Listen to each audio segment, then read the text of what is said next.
Olá a todos. Na aula passada, nós vimos o segundo tópico de campo elétrico, que era o tópico de lei de Gauss.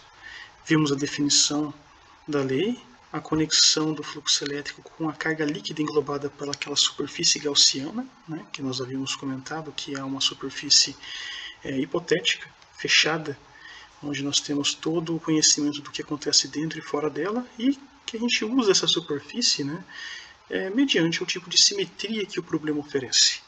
Correto? E aí finalizamos com a obtenção do campo elétrico por uma carga pontiforme e por um condutor carregado isolado, tanto dentro e fora. Claro, mediante as suas limitações. Na aula de hoje, agora, nós vamos começar com distribuição contínua de carga, e a distribuição contínua que nós vamos trabalhar aqui vai ser uma distribuição linear nesse primeiro momento. Então veja só, temos aqui uma linha de carga infinitamente grande, e por ser infinitamente grande, a distribuição de linhas de campo elétrico, nesse caso, se a distribuição é negativa, nós temos linhas que são paralelas entre si, entrando na distribuição, correto? E quando você olha aqui de cima, você enxergaria esse desenho, imagina que essa linha de carga estaria saindo do plano do vídeo, e você teria agora uma distribuição de linhas de campo radialmente espaçada, como vocês podem observar nesse desenho. Ok? Queremos encontrar o campo elétrico, por exemplo, em algum ponto aqui. Qual seria o primeiro passo nesse caso, pensando na lei de Gauss? Nós precisamos traçar uma superfície gaussiana de forma que ela passe por esse ponto de interesse, correto? E aí, a escolha da superfície gaussiana é muito importante. Nós não podemos, por exemplo, usar uma superfície gaussiana do tipo paralelepípedo ou cubo. E a razão pela qual nós não podemos fazer isso, como já comentado, aqui eu desenhei uma superfície gaussiana cúbica, paralelepípedo talvez, fica mais certo dizer. Quando você olha aqui de cima, você teria esse desenho. Repara o que acontece com o ângulo entre o campo elétrico e o elemento de área dA. Nesse caso, você tem um ângulo aqui diferente de zero, mas bem aqui, bem no centro, você teria igual a zero, ou 180 no caso. Como o campo elétrico está entrando, o dA está saindo, dA sempre para fora e perpendicular ao ponto da superfície, nós teríamos um ângulo de 180 graus aqui. Esse ângulo mudaria conforme você vai pegando pontos diferentes dessa superfície gaussiana. Então, o produto escalar entre I e dA, presente no fluxo, não seria constante. Então, isso faz com que o uso desse tipo de superfície gaussiana se torne inválido. Ok? Nesse caso, o mais correto seria fazer o uso de uma superfície gaussiana cilíndrica e em pé, concêntrica à distribuição de carga, como nós fizemos aqui. Repare então que nós temos três regiões, nós temos aqui duas tampas, e nós temos a parte curva da superfície cilíndrica. Então nós temos aqui o elemento de área da primeira tampa aqui de cima apontando para cima, da tampa de baixo apontando para baixo, e da parte curva do cilindro nós temos esse dA que está apontando nesse desenho aqui, mas quando você vem para esse outro, olhando de cima aqui novamente, você repara que o ângulo entre E e dA aqui vai ser sempre 180, ele vai ser sempre constante. Aqui o dA está para cima, o campo está entrando, aqui dA está para cima, o campo está entrando, e isso se repete em qualquer ponto que você escolher da superfície gaussiana. Temos então um cilindro de raio R e altura H. Ok? Então agora vamos encontrar o campo elétrico usando a lei de Gauss, o nosso próximo passo. Só que agora, vejam só, estamos lidando com uma carga negativa, correto? E como vocês podem observar, a superfície gaussiana não está englobando toda a distribuição, uma vez que essa linha aqui nós estamos considerando ela infinitamente grande, para que você tenha essa distribuição de linhas de campo aqui, correto? Paralelas entre si, olhando de frente para a distribuição. Quando você olha de cima, nós temos linhas radialmente espaçadas. Okay? Nesse caso, então, nós vamos usar aqui o símbolo linha para dizer que essa carga é uma carga parcial. E podemos relacionar essa carga com a densidade linear de carga, uma vez que estamos considerando ela constante. Lambda igual a dQ'Dl, carga por comprimento. É uma equação diferencial de primeira ordem que eu posso escrever ela como duas integrais aqui, separando as variáveis. Então temos a integral de dq', que vai de 0 a q', e a integral de lambda dl com a sua variável L indo de 0 até h. Uma vez que a distribuição de carga é uniforme, o lambda é constante. Posso tirar ele da integral como eu fiz aqui. E assim a integral de dl é h. Então q' fica igual a lambda h. Quando olhamos agora para a parte do fluxo elétrico, né, nós vamos abrir essa integral aqui, né, nas três regiões que nós estamos destacando aqui nesse desenho. Na tampa 1, na parte curva 2 e na tampa 3. Então, é fácil notar aqui na tampa 1, olha só, você tem o teu E entrando, o teu dA está subindo, então, ângulo de 90 graus. Né? Na parte curva do cilindro, olha só, quando você olha para esse desenho, em todos os pontos da parte curva, o ângulo entre E e dA é 180, não é? Então, estamos colocando aqui, referente à região 2, que é a parte curva do cilindro, o ângulo de 180, cosseno de 180 é menos 1. Aqui, cosseno de 90, né, da região 1, vai para 0. E a mesma coisa acontece para a região 3. Ó. Na região 3 também, o ângulo entre E e dA é 90 graus. Por isso, na tampa 3, cosseno de 90 vai a 0. E aí temos menos lambda h, ou seja, substituímos o q' aqui. Como nós temos cosseno de 180 é menos 1, esse menos 1 simplifica com esse sinal. E aí temos agora essa equação da lei de Gauss escrita dessa forma. ε0 igual a integral E dA, né, referente à região 2, igual a lambda h. Podemos tirar o E da integral, uma vez que quando olhamos para esse desenho, reparem que referente à região 2, né, que representa esse círculo aqui, né, cada ponto da superfície gaussiana está exatamente à mesma distância da distribuição. Se isso é verdade, significa que o campo elétrico ele tem o mesmo valor, ele é constante, né, nessa parte curva da superfície gaussiana cilíndrica.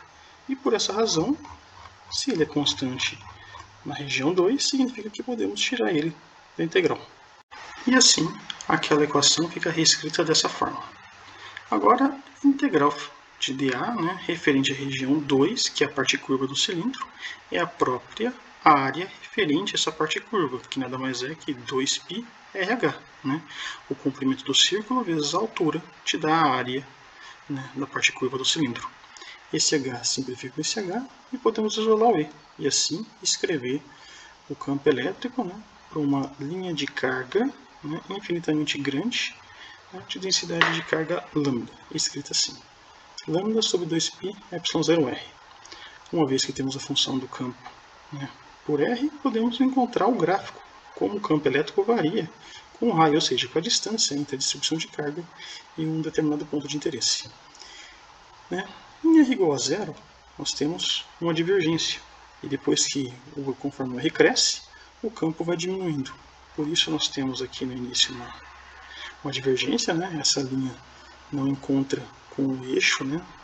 Com o eixo vertical, e conforme o R cresce, como vocês podem ver aqui, nós temos uma tendência a ter uma curva levemente acentuada, ok? Bem suave, ok? Beleza. Próximo passo, distribuição superficial de carga. E nesse caso nós temos duas situações. Temos, por exemplo, uma chapa que pode ser carregada e condutora e uma chapa carregada não condutora. Vamos começar com uma chapa carregada, então, não condutora. Nesse caso, vamos imaginar uma chapa positivamente carregada, tá certo? E se ela é infinitamente grande, né, para que você tenha simetria suficiente para poder usar a lei de Gauss, a distribuição de linhas de campo nesse caso são linhas que estariam saindo da chapa, né, perpendiculares a ela e paralelas entre si, como vocês estão vendo aqui. E nesse caso, para poder determinar o campo elétrico nesse ponto, o que nós vamos fazer é traçar uma superfície gaussiana. Nesse caso, você tem que traçar aqui uma superfície de uma forma cilíndrica, só que deitada, né? Ou um paralelepípedo, ou um prisma também funciona, né? De forma que você garanta que o produto escalar entre E e dA seja constante, né? Quando nós estamos analisando ali o fluxo elétrico do campo atravessando a superfície gaussiana. Razão pela qual, né, não podemos usar aqui, por exemplo, uma esfera, né? Nesse caso, se você usasse uma esfera aqui, você teria elementos de área apontando assim radialmente espaçado, né, em relação ao centro da esfera, e o ângulo com dA aqui entre E e dA seriam diferentes, sempre. Então aqui o cilindro funciona. Eu vou usar o cilindro porque ele é mais fácil de desenhar. E como sempre temos três regiões, né, quando estamos lidando com o cilindro. Região 1, que é essa tampa. Região 2, que é essa tampa. E aqui, região 3 será a parte curva. Ok? Vamos usar agora a lei de Gauss. Então temos ε0, produto escalar entre E e dA, né, integral disso, mais Q'. Né, estamos usando mais porque agora a distribuição é positiva. E Q', que como vocês podem ver, a superfície gaussiana não está englobando a chapa da carga infinita, está englobando só um pedaço. Tá? Mas, se a distribuição é uniforme, né, podemos escrever esse Q' em termos do sigma dessa forma. Sigma é de Q' dA, ou seja, a carga por área. É uma equação diferencial de primeira ordem que posso escrever o Q' separando as variáveis e integrando, como eu fiz aqui. Então, temos integral de dQ' vai de 0 até Q', e integral de sigma dA vai de 0 até A. Integral de dQ', Q', o sigma, se a distribuição é uniforme, o sigma vai ser constante, e sai da integral, a integral de dA é A. Assim, Q' é igual a sigma A, que eu vou substituir aqui. E agora vamos resolver a parte do fluxo, né, abrindo essa integral aqui nessas três regiões. Então olha só o ângulo entre E e dA na região 1. O campo está para a direita, o dA está para a direita. Então o ângulo entre eles é 0. Na região 2 também, ó, o campo está para a esquerda, o dA está para a esquerda. O ângulo entre eles é 0. Por isso, na região 1 e na região 2 temos cosseno de 0 aqui. Tá? Para a região 3, que é toda a parte curva do cilindro, olha só, aqui temos um ângulo de 90 graus, né, entre E e dA. E isso continua sempre assim em qualquer ponto que você pegar da parte curva da superfície gaussiana cilíndrica. Por essa razão, a integral referente à região 3 vai dar E dA cosseno de 90 e cosseno de 90 é 0. Então esse terceiro termo aqui não contribui. Tá? Além disso, temos agora a integral EdA e integral EdA. Estamos somando esses dois valores aqui que são iguais. A região e a região 2, né, são essas duas tampas, né, são as mesmas áreas e estão colocadas aqui à mesma distância, né, com tração da superfície gaussiana, de forma que esse ponto de interesse está à mesma distância desse ponto de interesse. Então podemos fazer duas vezes, por exemplo, a integral de EdA referente à região 1, correto? Então temos 2ε0 integral EdA da região 1 igual a sigma A. O campo elétrico, eu posso tirar ele da integral, já explicamos, né, o motivo, né? Cada pontinho da superfície gaussiana referente a essa tampinha aqui está exatamente a mesma distância da distribuição superficial. Então, na tampinha, o campo elétrico tem sempre o mesmo valor, ele é constante. E se isso é verdade, né, ele sai da integral como fizemos aqui. E a integral de dA, nesse caso, é a área referente, né, a essa tampinha. Mas quando olhamos esse desenho aqui em perspectiva, como fizemos nesse caso, repara que a área dessa tampinha é exatamente a mesma da projeção dessa tampinha sobre a distribuição de carga. Essa área aqui também seria a área de um círculo, né? Exatamente igual a essa. Essa área aqui, né, ela é referente à carga Q', né, que está toda dentro dessa área aqui. Como essas duas áreas são iguais, podemos simplificar, né, esse A com esse A. E assim isolamos o E. Temos então E igual a sigma sobre 2ε0. Tá, ok? Eu chamo a atenção de vocês para esse resultado, né, que é o campo elétrico referente a uma chapa infinitamente grande, não condutora. Esse é o mesmo resultado que nós obtivemos para o caso do disco carregado quando lidamos com a lei de Coulomb nas duas aulas atrás. Correto? Lembrem da conta que foi necessária para fazer para chegar nesse resultado, né, quando o limite de R tendendo a infinito, que assim, né, você teria uma chapa infinitamente grande. E olha só como que ficou mais simples usando a lei de Gauss. Né? Isso mostra o poder dessa lei, né, quando você tem um elevado grau de simetria. Ela facilita muito a nossa vida. Ok? Vimos como encontrar então o campo elétrico de uma chapa não condutora e agora nós vamos encontrar o campo elétrico de uma chapa condutora. Nesse caso, imagina o sigma, aquela distribuição positiva da chapa não condutora, né, que você pegasse ele e jogasse dentro de uma chapa condutora, que estava em princípio inicialmente neutra. O que aconteceria? Nesse caso, esse sigma ficaria dividido entre as duas faces, né, dessa chapa, uma vez que por repulsão, né, elas se dividiriam de forma igual aqui nas duas faces. Então, tanto na face da esquerda quanto na face da direita, eu tenho sigma linha, tá certo? E aí, cada sigma linha, né, vai gerar um campo elétrico, que do ponto de vista do observador aqui vai ser linhas que serão perpendiculares à chapa, né, paralelas entre si e saindo, né, da chapa, ok? E a mesma coisa, né, para o lado esquerdo. Né? Temos 3 formas de determinar o campo elétrico de uma chapa condutora. Eu vou resolver os 3 aqui para vocês. O primeiro vai ser esse caso, quando você traça uma superfície gaussiana cilíndrica. Aqui eu estou usando um cilindro, novamente, porque é mais fácil de desenhá-lo. Mas eu poderia estar usando também um paralelepípedo, um cubo, um prisma, tudo bem? E eu vou fazer com que a superfície gaussiana pegue as duas faces. Eu vou fazer o caso em que ela pegue uma face só, e depois eu vou fazer um outro caso, usando uma outra distribuição de carga, né, com o sinal oposto. Tá? Então a primeira vai ser essa situação aqui. Tá? Então temos uma distribuição, temos uma superfície gaussiana cilíndrica, temos região aqui da tampa 1, tampa 2 e da parte curva, né, do cilindro, que vai ser a região 3. Queremos encontrar o campo elétrico aqui, né? Então a nossa superfície gaussiana de alguma forma tem que passar por esse ponto de interesse. Então beleza, vamos agora abrir essa integral nas 3 regiões. Nós temos ε0 igual a integral de EdA igual a Q'. Q', que como eu já comentei com vocês, como a superfície gaussiana não está englobando toda a carga, né, dessa chapa, está englobando só uma parte, então estamos usando o símbolo linha aqui para representar essa parcial. E aí, sigma é de Q'. Esse cálculo é o mesmo da chapa não condutora, tudo bem? A definição de sigma é carga por área. Aqui eu estou usando sigma e não sigma linha, porque como vocês podem observar, eu estou pegando as duas faces, tá vendo? Então a soma das duas faces, de sigma linha com sigma linha, daria o nosso sigma, por isso que ele está aqui. Então sigma é de Q'. É uma equação diferencial de primeira ordem, que eu posso separar as variáveis e resolver para Q', né, com duas integrais, como eu fiz aqui. Então a integral de dQ' vai ser de 0 a Q', a integral de sigma dA vai de 0 até A. Então a integral de dQ' é Q', o sigma, se a distribuição de carga é uniforme, o sigma vai ser constante, então ele sai da integral, como fizemos aqui, a integral de dA é A. Aí basta substituir esse Q' aqui. Agora vamos resolver a integral fechada, né, nas 3 regiões.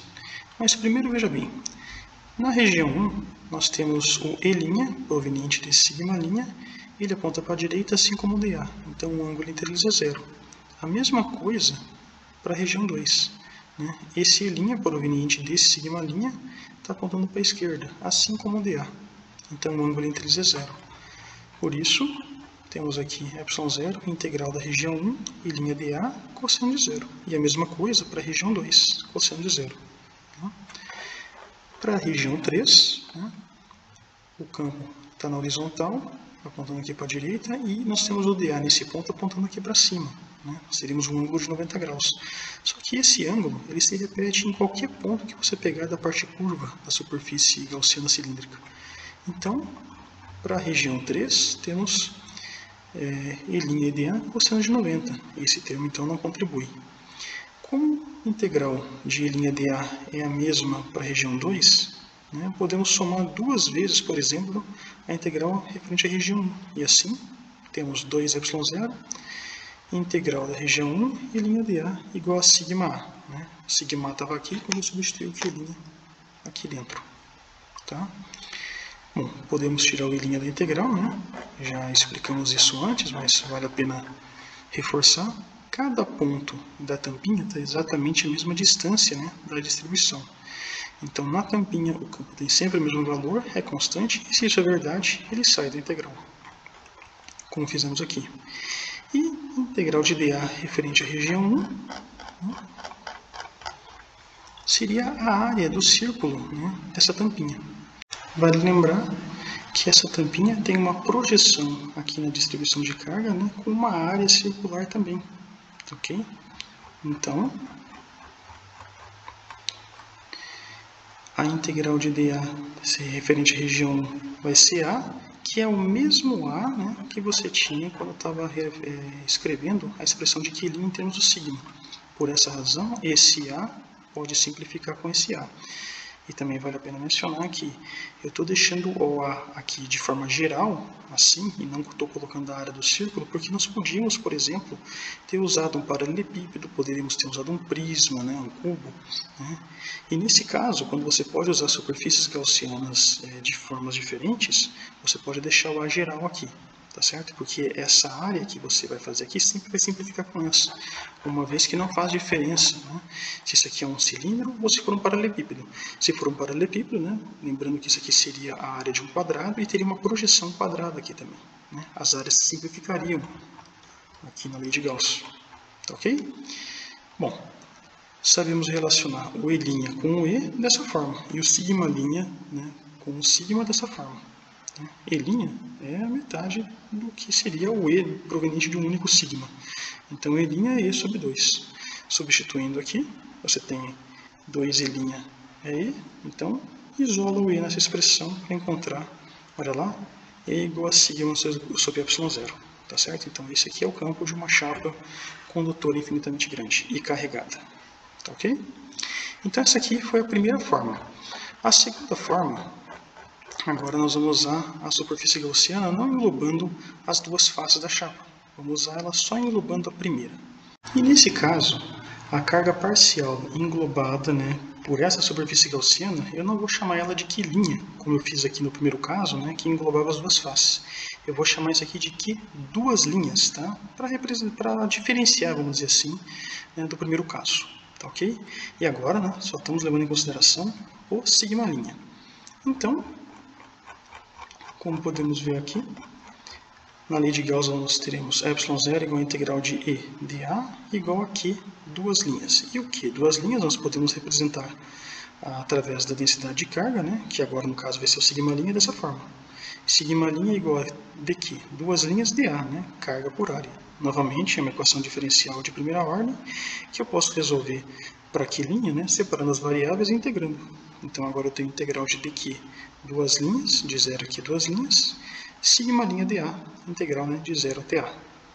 Essa integral aqui daqui duas linhas, a distribuição sendo uniforme, o sigma' constante sai da integral, como fizemos antes, né, e a integral de dA, né, será A. Então esse Q duas linhas agora eu substituo aqui. Tá? Agora para abrir a integral do fluxo, né, vamos ver aqui como que fica a relação entre ângulos entre E e dA.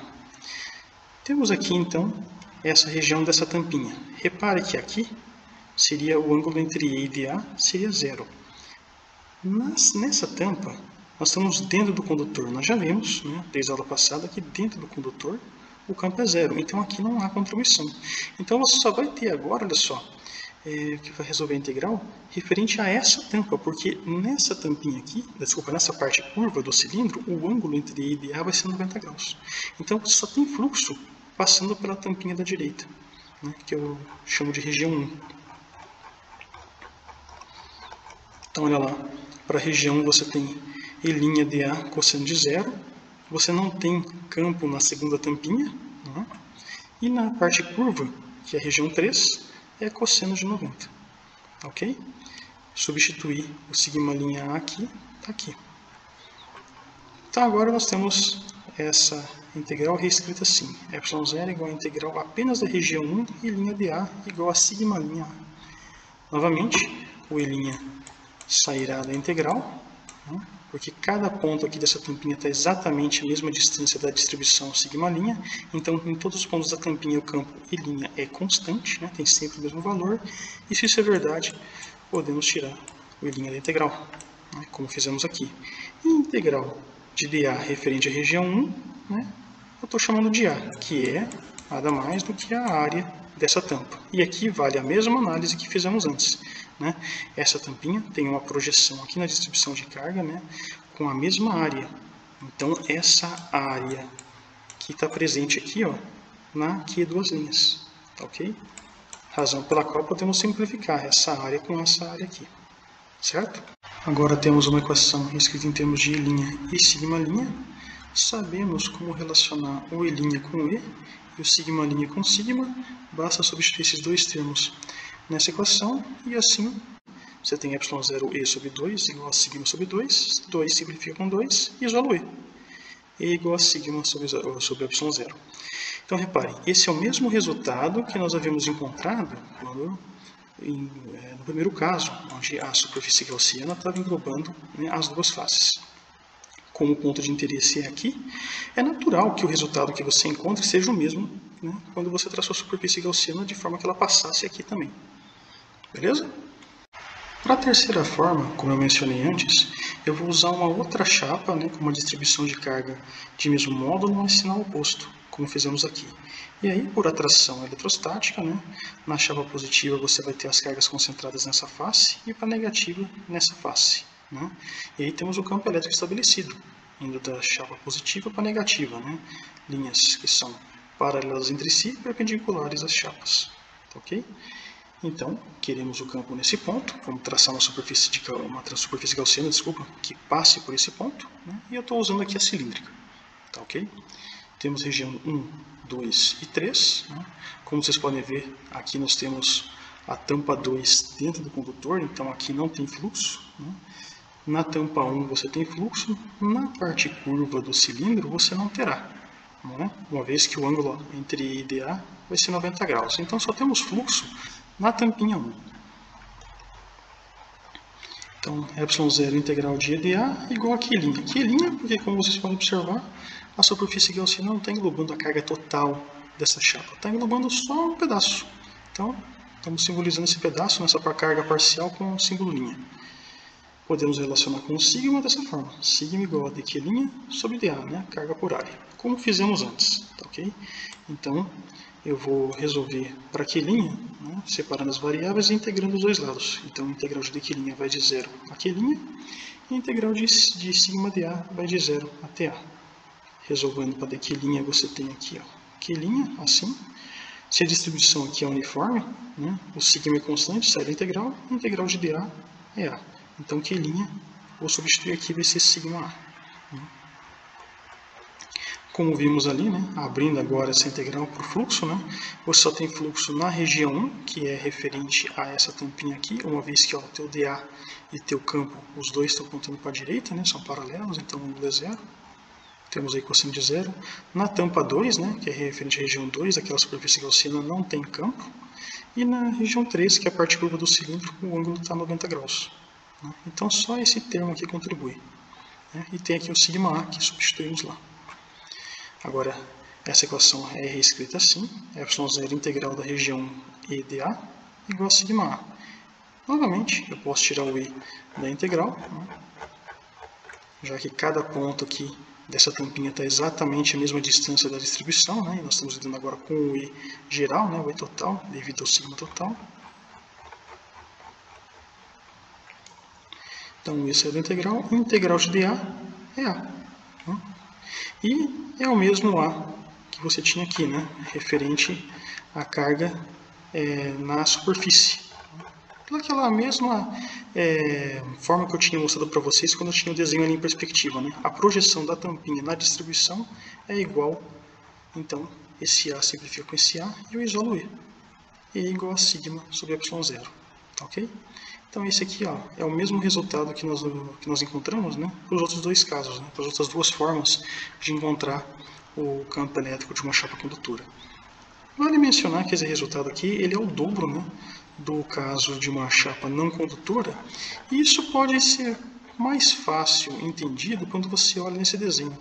Diferente do outro caso de uma chapa não condutora em que você tinha linhas de campo para a direita e para a esquerda, aqui é como se quando você colocasse a distribuição negativa, todas as linhas que viriam para cá são atraídas para cá. Então você tem o dobro de fluxo aqui.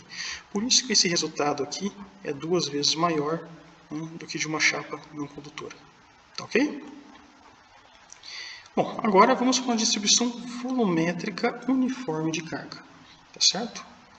E no nosso caso, vamos ter aqui uma esfera de raio R, tá certo?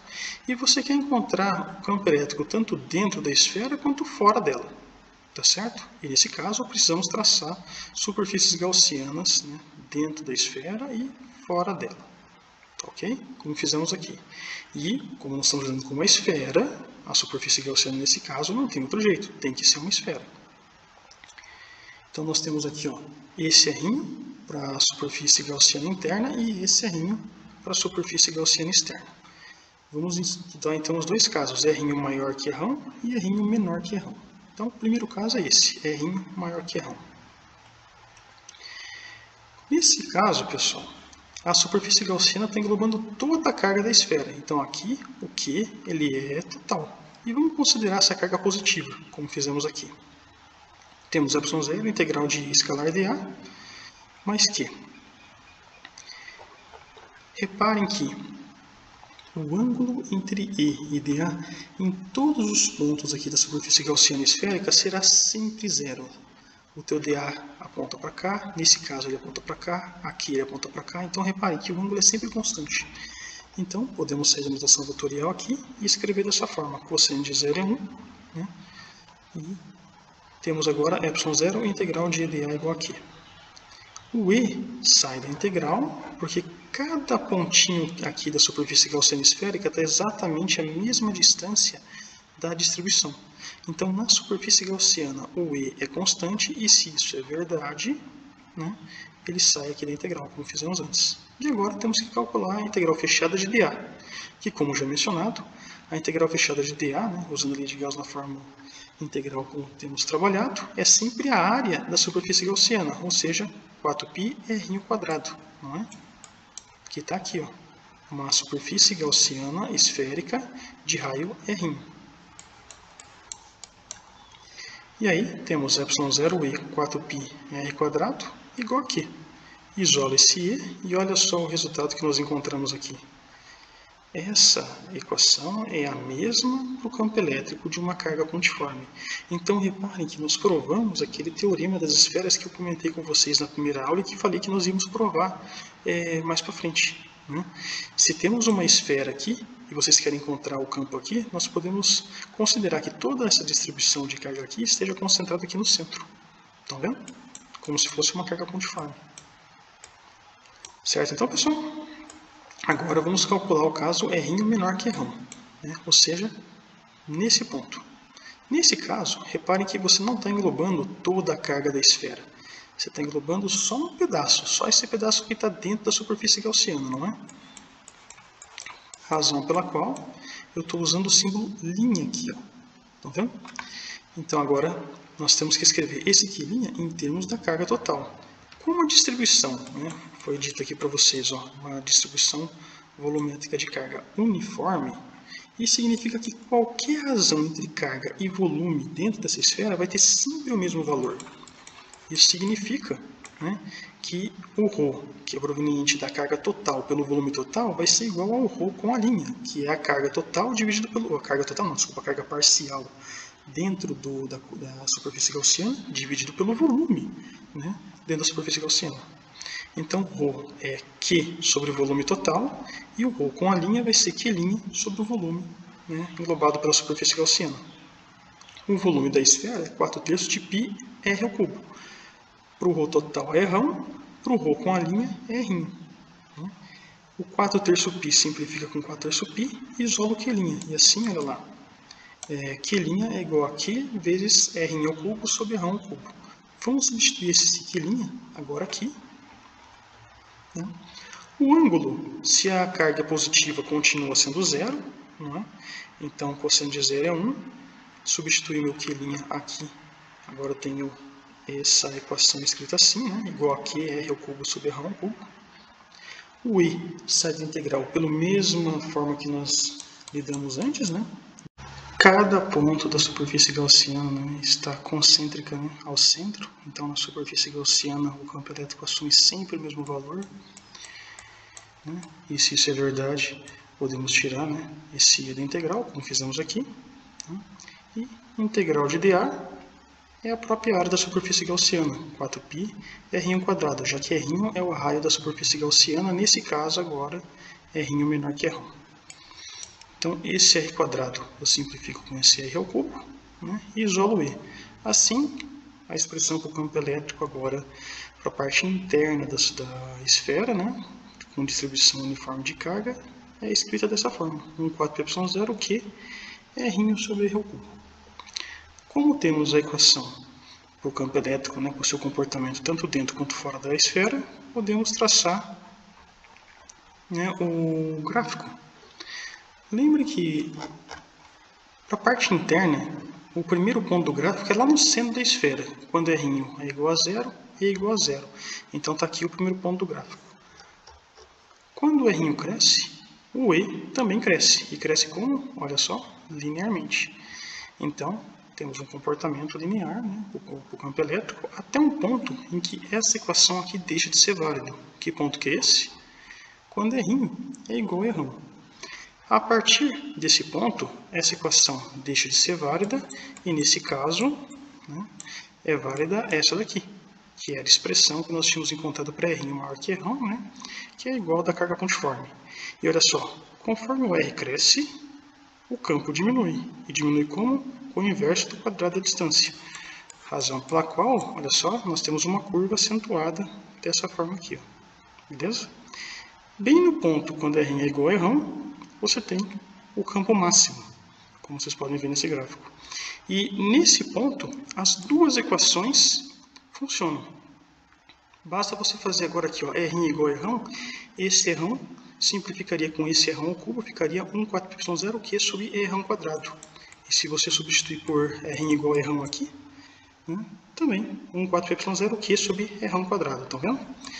Então, bem aqui na borda, né, da esfera carregada, né, uniformemente, nós temos o campo elétrico máximo, né, e bem nesse ponto, tanto a equação para o campo elétrico, no caso R menor que R1, quanto para o R maior que R1, elas são válidas, tá ok?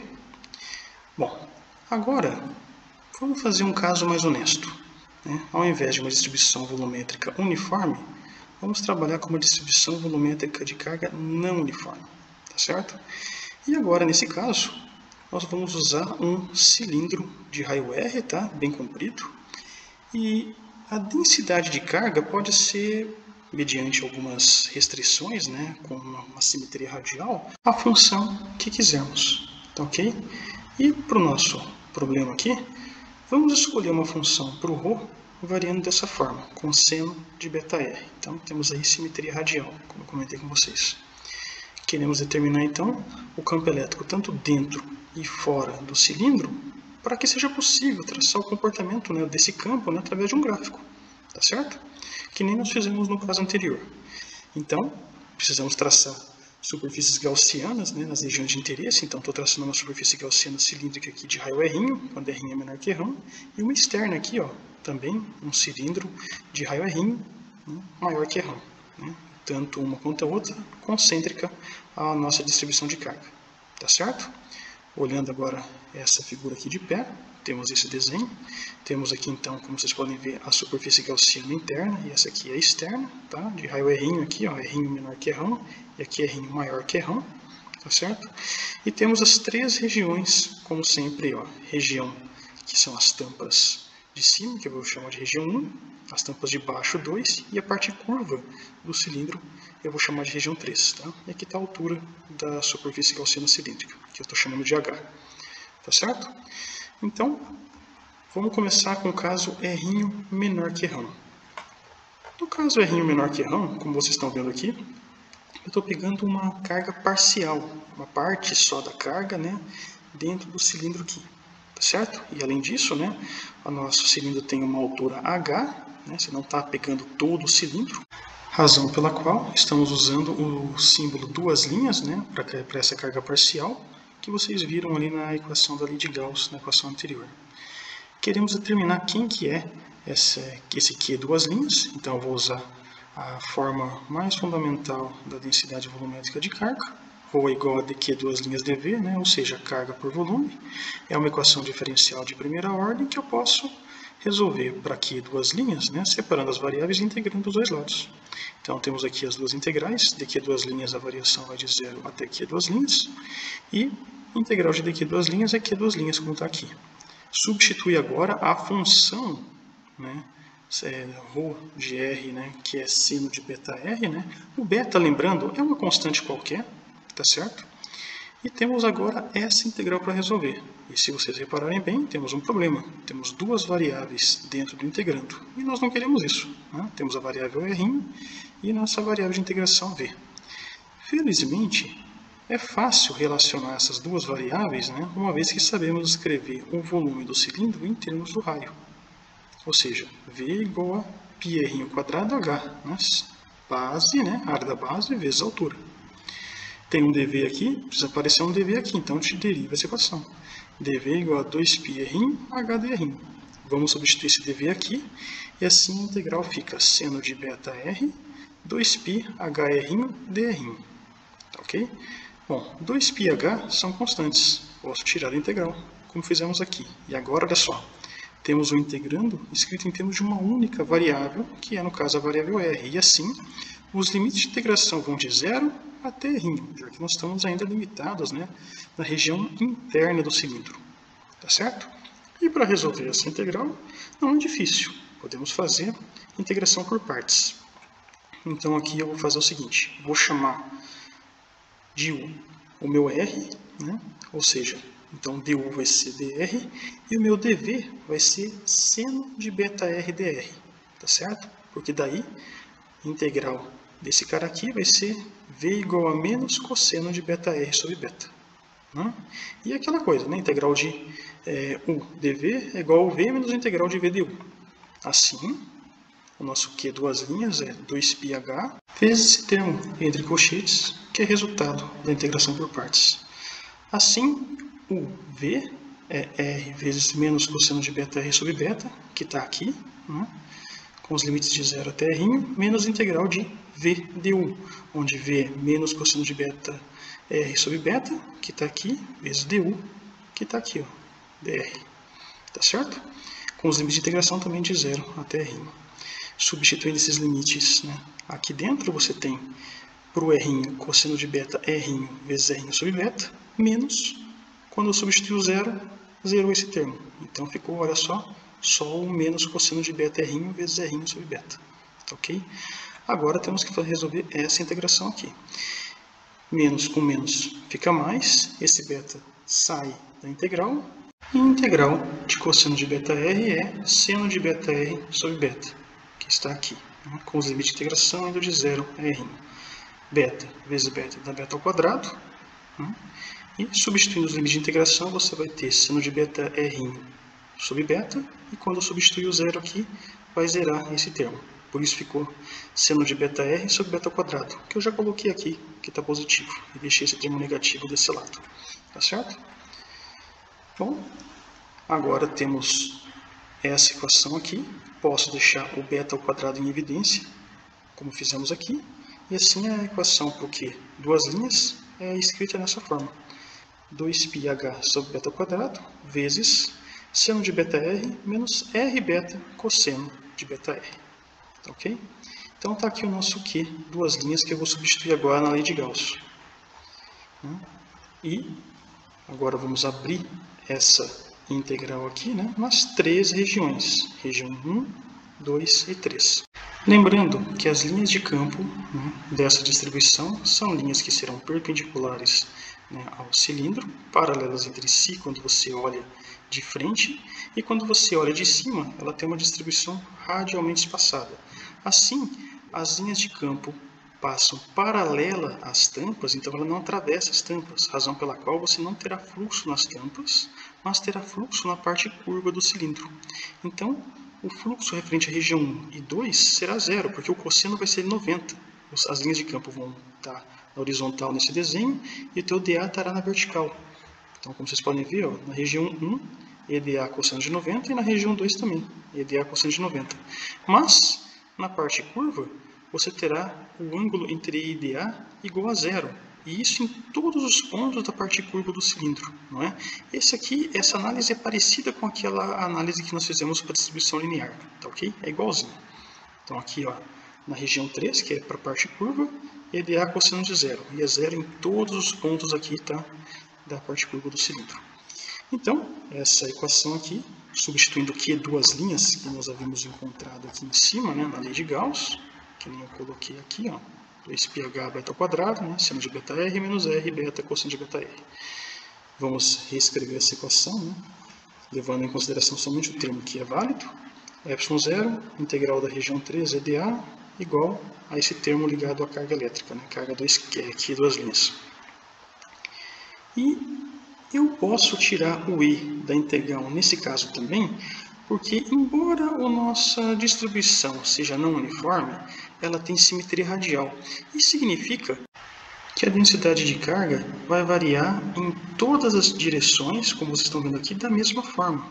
Então, se você traçar uma superfície gaussiana, né, concêntrica, né, ao centro, nesses pontos aqui, você terá o mesmo campo elétrico, o mesmo valor de campo elétrico. Tudo isso pela simetria radial da sua densidade de carga que você escolheu. Tá certo?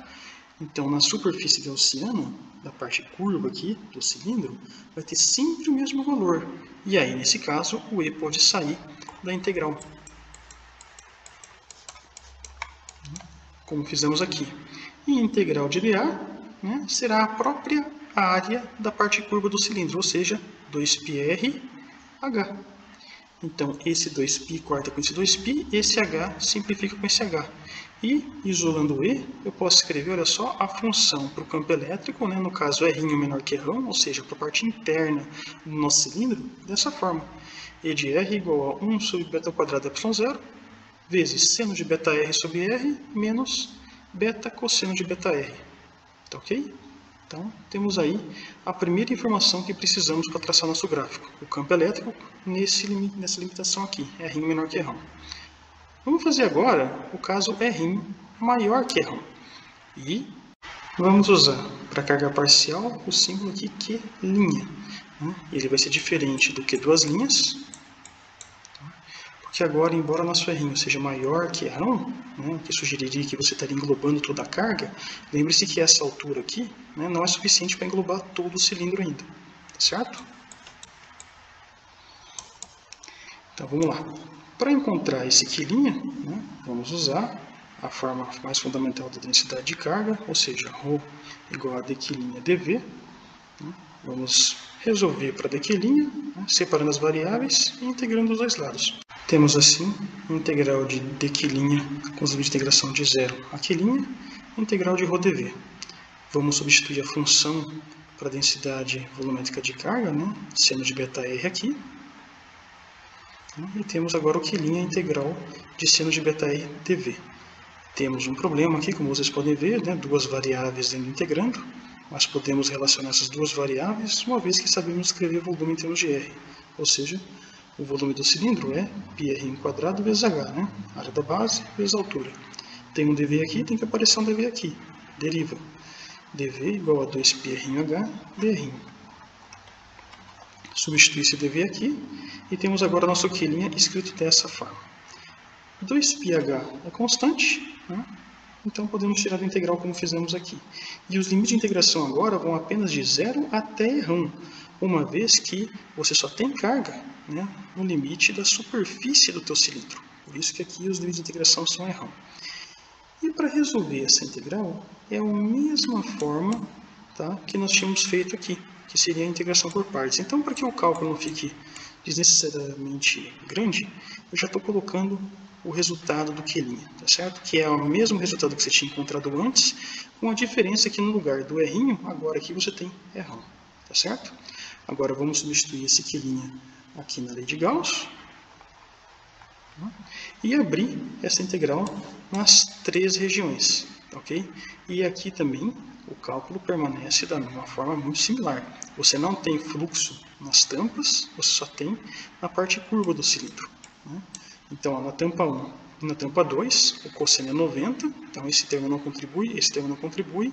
E na parte curva do cilindro, né, que é a região 3, o ângulo entre E e DA vai ser 0, e vai ser 0 em todos os pontos da parte curva.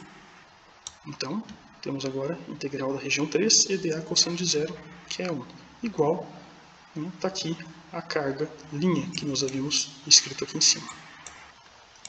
Então, podemos reescrever essa expressão dessa forma, né? Agora somente em termos da integral da região 3, e podemos tirar o e da integral, né? A explicação é a mesma que nós havíamos explicado para o caso r menor que r1. E nesse caso, temos agora ε0e, integral da região 3dA, igual a, está aqui a expressão para a carga.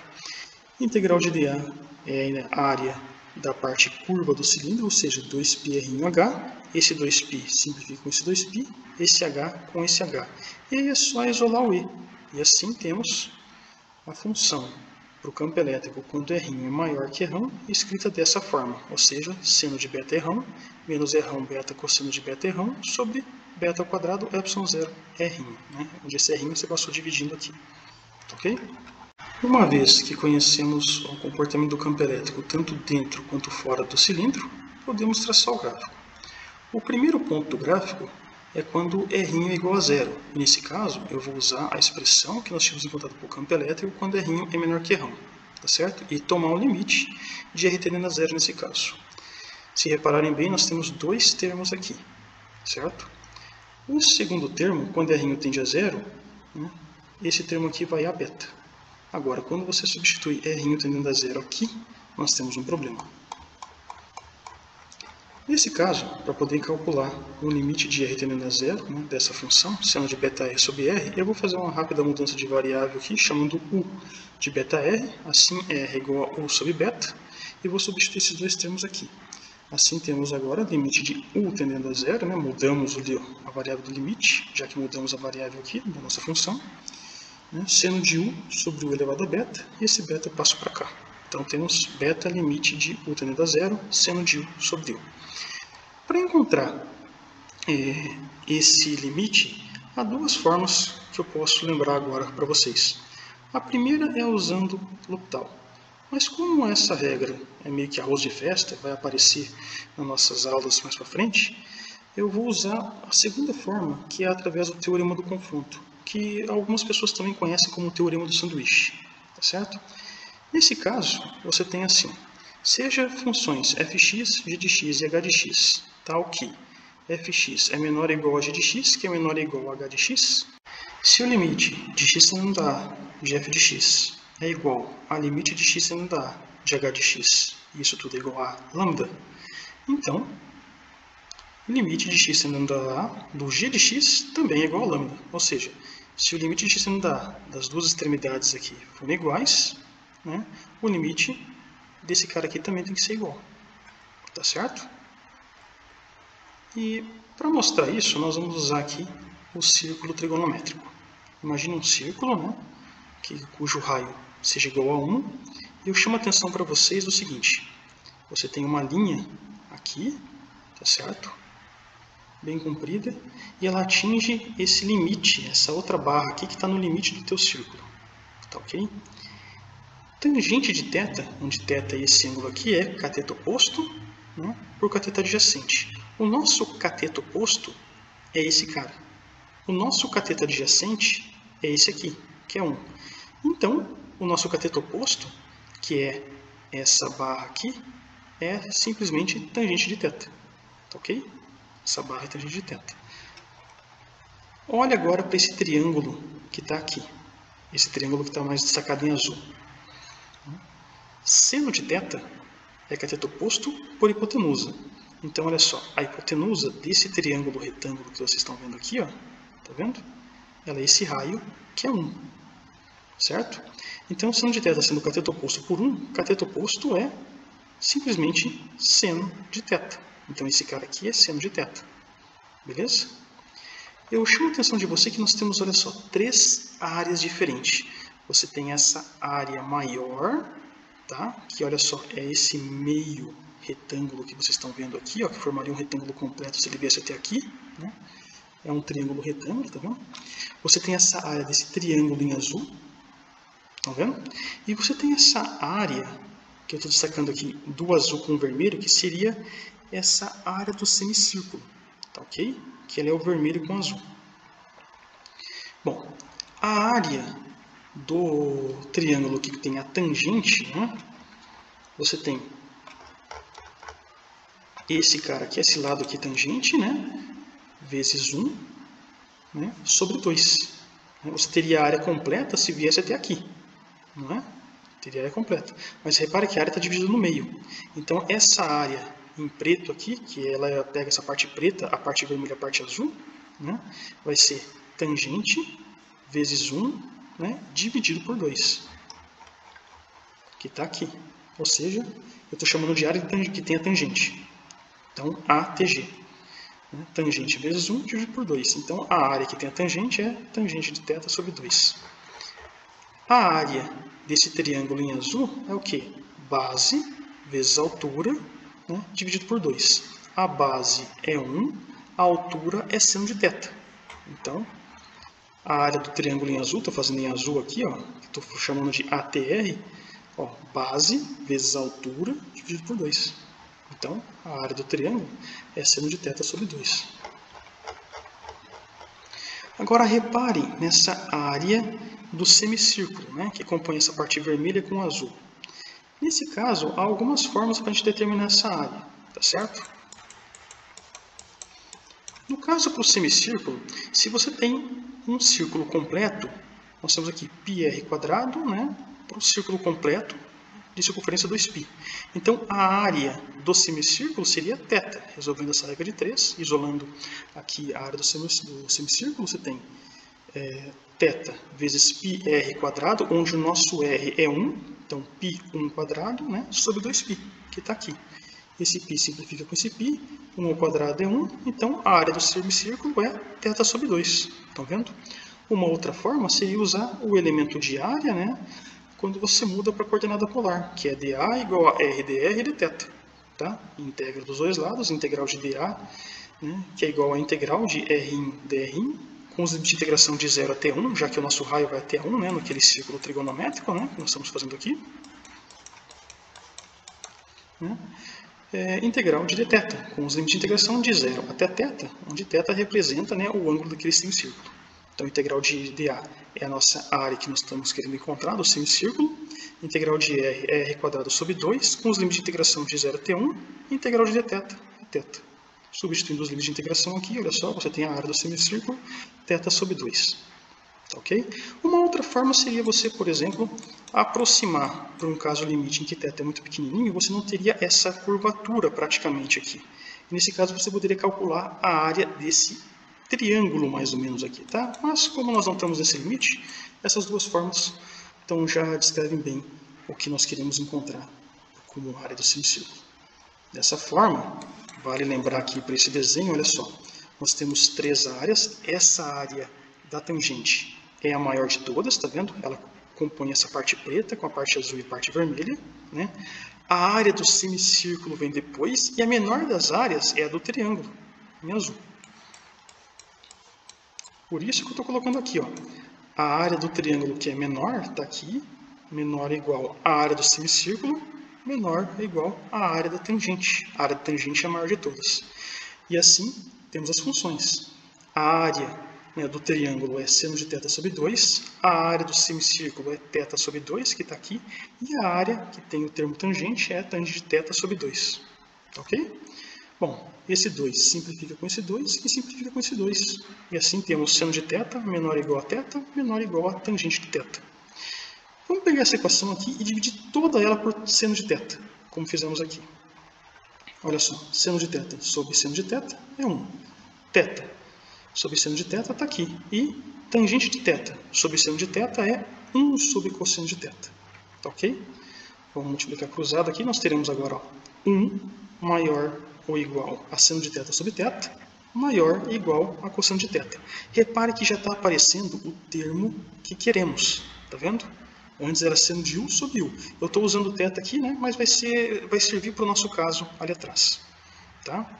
Bom, vamos inverter aqui os termos. Agora você vai ter cosseno de θ menor igual a seno de θ por θ, menor ou igual a 1. Né? Só para você ficar com o formato do teorema do confronto. Tá certo? E agora vamos aplicar os limites.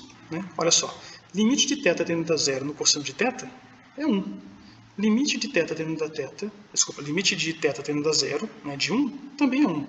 Então, se isso é verdade, se o limite desse cara é igual a desse cara, então o limite desse termo do meio é igual também.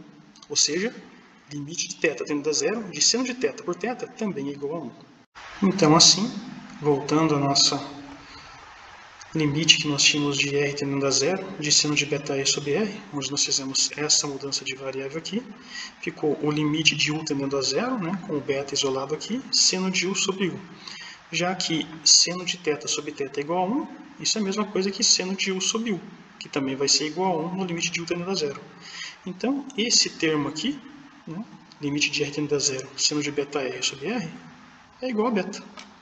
Agora, voltando à nossa expressão para o campo elétrico, né, no limite de r tendendo a zero, você tem 1 sobre beta quadrado y0, aí você tinha antes seno de beta r sobre r, menos beta cosseno de beta r. Então, no limite de r tendendo a zero, esse termo aqui era igual a beta, esse termo aqui era igual a beta. Então, beta menos beta, temos o campo igual a zero. Então, achamos o primeiro ponto do nosso gráfico. Agora que sabemos como que é o comportamento do campo elétrico, tanto quando R é menor que R e R é maior que R, né, e além disso, encontramos o primeiro ponto do gráfico quando R tende a zero, ou seja, quando R tende a zero, o campo é zero, precisamos saber o que vai acontecer depois desse ponto. Temos então, como vocês podem ver, essa função aqui com dois termos. Esse primeiro termo é seno de beta r sobre r, isso te dá uma oscilação, né, que vai diminuindo. Esse termo aqui é só uma oscilação na forma cosseno. Então sabemos que conforme o r aumenta, esse termo vai ficando mais insignificante e esse termo começa a mandar. Então nós sabemos que nós teremos uma oscilação constante, tá ok? No limite onde r é menor que r. No entanto, o próximo ponto, ele vai para cima ou ele vai para baixo? Vamos fazer uma análise separada com esses dois termos. O primeiro gráfico então seria de FR seno de beta r sobre r. Como eu comentei com vocês, você teria uma oscilação em seno aqui, mas como ele está dividindo por r, nós temos uma oscilação amortecida, né? Uma vez que esse R aumenta, ele diminui a função R. Tá ok? Bom, sendo a função dessa forma, f de r vai ser zero somente quando o beta r for igual a múltiplos inteiros de π. Né? Então, beta r tem que ser igual a nπ. Repare então que o primeiro ponto que a função de r vai a zero é quando esse beta r, olha só, é igual a π. Tá certo? Então, temos esse primeiro ponto quando a função vai a zero. Agora, vamos ver o que acontece nesse caso, o gráfico de fr igual a menos beta cosseno de beta r, né? Que é, no caso, o segundo termo aqui dessa equação. Bom, o gráfico de fr, né, sendo menos beta cosseno de beta r, né, quando o r tende a zero, você tem o primeiro ponto aqui, e depois ele oscila com cosseno assim indefinidamente. Tá certo? Bom, a função f de r é igual a zero quando beta r for em múltiplos inteiros de π sobre 2. Então, repare que para essa função aqui, né, o primeiro ponto que a função vai a zero é em π sobre 2. Nesse caso, essa aqui ela vem antes, né, dessa aqui. Por essa razão, a função seno de beta r ainda vai ser positiva, tá? Quando esse termo aqui de cosseno zerar. Então sabemos que depois de r tendendo a zero, o gráfico ele sobe, tá certo? Temos aqui novamente as duas funções, né, para r menor que r1 e r maior que r1. Então, aqui nós temos o primeiro ponto, r igual a zero. Então, depois que r igual a zero, ele vai subir e vai oscilar, né, dessa forma até um ponto em que essa equação aqui deixa de ser válida, ou seja, é o ponto quando r é igual a r1. A partir desse ponto, é essa equação que passa a ser válida. E nesse caso, né, o numerador é constante, então conforme o r cresce, o e diminui. E diminui como o inverso da distância. Assim, quando a partir do ponto r é igual a r1, nós temos uma curva levemente acentuada, como descrita nesse gráfico assim. Tá certo? Então temos aí o comportamento agora, né, do campo elétrico, tanto dentro quanto fora do cilindro. Tá ok então, pessoal? Bom, fizemos alguns exemplos ilustrativos, né, para o cálculo do campo elétrico para diferentes tipos de distribuição de carga. No livro Há mais algumas aí para fazer, eu pediria que vocês os fizessem. E encerramos a aula por aqui. Então é isso, pessoal. Até a próxima.